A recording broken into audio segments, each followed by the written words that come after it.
Hi, it's Dave Hornbaker with Hornbaker Gardens, and I wanted to show you how to use your water bags. We've had a lot of questions being asked of these, and I wanted to answer some of those questions and show you how these work. So the ideal way to water your newly planted trees, or any tree for that matter, or shrub, is to water slowly and let that water soak down into the subsoils, and that way you're encouraging the roots of that plant, of that tree, to reach as far as they can and become more resilient and tolerant of drought conditions and other stressors. So it's really important to soak the heck out of your trees when you water them. So I would suggest doing that with a hose and leaving it trickle, maybe a quarter flow, eighth of a flow, depending on how long you're going to leave it there. But I usually do an eighth to a quarter of a flow on a hose, and I leave it there for 15, 20, maybe even 30 minutes. And you're allowing for maybe 20 gallons, 25 gallons to really soak into that soil. Or you can use what they call a water bag. And here's an example of an upright water bag that you put around the tree, and it has a zipper on the back, and you zip that up. And once it's on the tree, all you do is lift that little tag, put your hose in there, and fill that up. And that 20 gallons is going to be dispersed over 5 to 8 hours and allow for that water to really give the soil a deep soaking.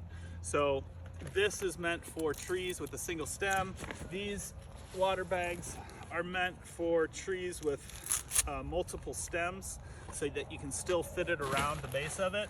And this one here, you just open up, fill it up, and close that, and you're good to go. On the bottom of these are two little tubes, and that water slowly comes out of there. On this water bag, there are actually, it's only two little pinholes, one in the pocket here and here. And so those two little pinholes, like I said, sometimes it's 4 hours, 4 to 8 hours, I believe is the, 5 to 8 hours. But sometimes it takes 24 hours. And in that case, it probably needs some help. So in that case, you would kind of shake the bag a little bit, and if there's a clogged pinhole, then that can unclog it and it's going to drain. Other times I just take a pin and make my own pinhole, or two. So as long as it's going, it's coming out of the bag over an hour or more, I would say you're pretty safe. So that is my 101 tutorial on water bags. I hope that helps. There is often a misconception about the watering at the end of the season, and that is that once the frost hits, you can let go of watering and not worry about it at all. But on a year like this year, where it is exceptionally dry, you really need to be careful about stopping that watering schedule too early. So if it's been exceptionally dry at the end of the year, even if you've had a lot of leaves fall off, even if you've had that frost or even a freeze, if you've got a stretch of warmer weather there and no rain in the forecast, you want to make sure that soil is not saturated, but you want some moisture in there going into the winter. It's going to be really important, especially with evergreens.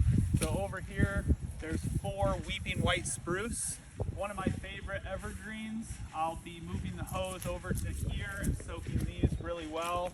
Even though there's a rain coming in tonight, I know that these haven't had water for 2+ weeks, hardly at all. So I'll be soaking that root system slowly, knowing that even if we get a rain, a lot of that rain is going to run off.